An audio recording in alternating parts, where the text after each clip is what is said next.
letztendlich wird die Technologie ja von Menschen gemacht. Also insofern haben wir das natürlich letztendlich unter Kontrolle.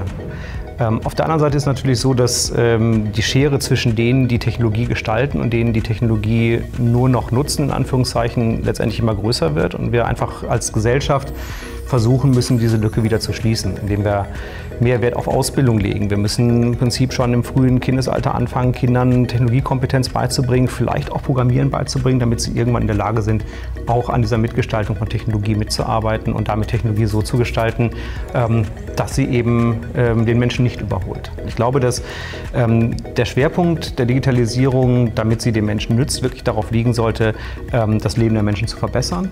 Zum Beispiel im Bereich der Medizin, neue Behandlungsmethoden, die vielleicht auf neuer IT-Technologie und sowas basieren. Das sind sicherlich spannende Themen.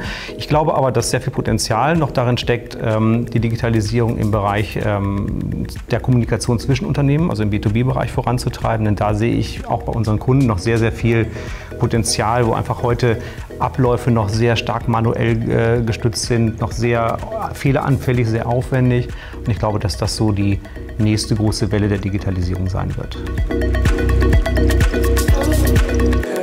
Ich finde, dass die Fragestellungen, die wir heute in der Medienkunst finden, eigentlich schon genau die richtigen sind. Man sieht ja sehr viele Künstler, die sich mit Fragen rund um das Thema Verlust der Privatsphäre, zunehmende Vermessung des Menschen in Form von allen möglichen Statistiken, die über Nutzerverhalten sowas erhoben werden, auseinandersetzen. Ich finde, das sind genau auch die Themen, für die Medienkunst eigentlich das richtige Medium ist, um sie zu thematisieren und in Diskussionen in der Gesellschaft anzustoßen.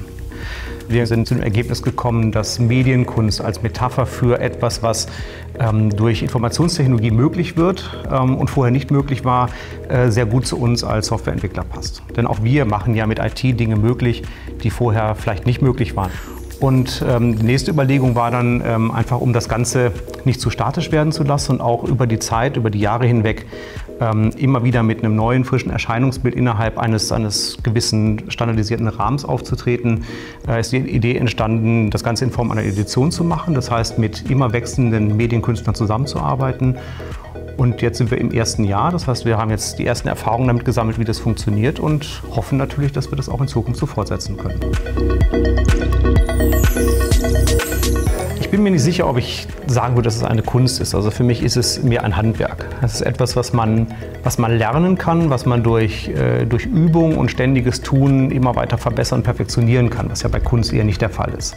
Insofern würde ich nicht sagen, dass es Kunst ist. Trotzdem gibt es aber natürlich Erscheinungsformen von Programmierung, die durchaus künstlerischen Charakter haben können. Also natürlich hat guter Programmcode durchaus auch eine ästhetische Qualität und insofern, ja, vielleicht ist es ein Stück weit Kunst, aber für mich ist es eher ein Handwerk. Ansonsten versuchen wir Technologie immer so zu gestalten, dass sie für den Menschen zugänglich wird. Es ist ganz wichtig, dass, wenn wir Dinge tun, wir einen großen Fokus auch auf User Experience legen, darauf, dass das für den Menschen auch vernünftig benutzbar ist und das eben nicht nur in typischen Umfeldern, wo man das gewöhnt ist, also wenn es darum geht, mit Endanwendern zu kommunizieren, sondern auch bei Software, die wirklich für den Einsatz in Unternehmen gebaut ist, wo normalerweise solche Aspekte immer eher etwas nachrangig behandelt werden.